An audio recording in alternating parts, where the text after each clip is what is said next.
warahmatullahi wabarakatuh. Perkenalkan, saya Sabri Iskandar Dinata, NIM 2436030 dari Prodi Sistem Informasi, mata kuliah Pendidikan Pancasila dengan dosen pengampu Ibu Rona Ari Rahmah.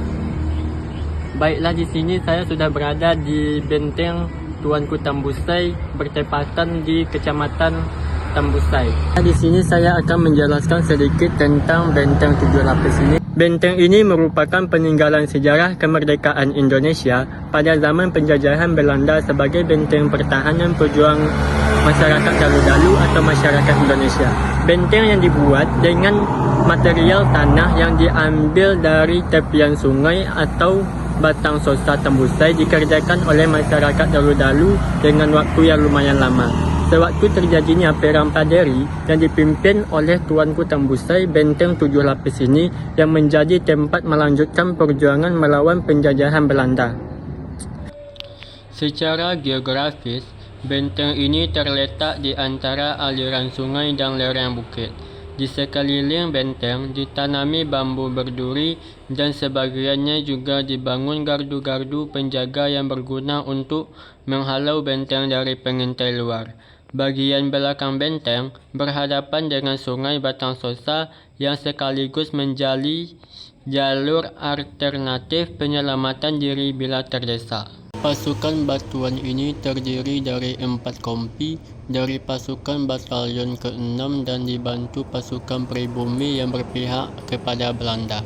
Beberapa perwira lainnya ikut membantu. Kolonel Michels adalah Mayor Bottofen yang bergerak dari Lubuk Sekaping sebanyak 1.500 pasukan, serta Mayor Westenberg bergerak ke arah Port Tibi beserta 2 kompi yang dibantu pasukan pribumi.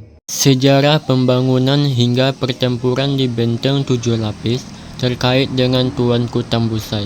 Salah satu tokoh perang pendiri bernama Tuanku Imam Bonjol, Tuanku Rao, Haji Miskin, Haji Peobang, serta Haji Sumanik. Selain itu, bersamaan pula dibangunnya beberapa benteng lainnya seperti Kubu Baling-Baling, Kubu Gedung, Kubu Tali Kumain. Semua kubu ini dipersiapkan sebagai kubu pembantu dalam persiapan melawan penjajah.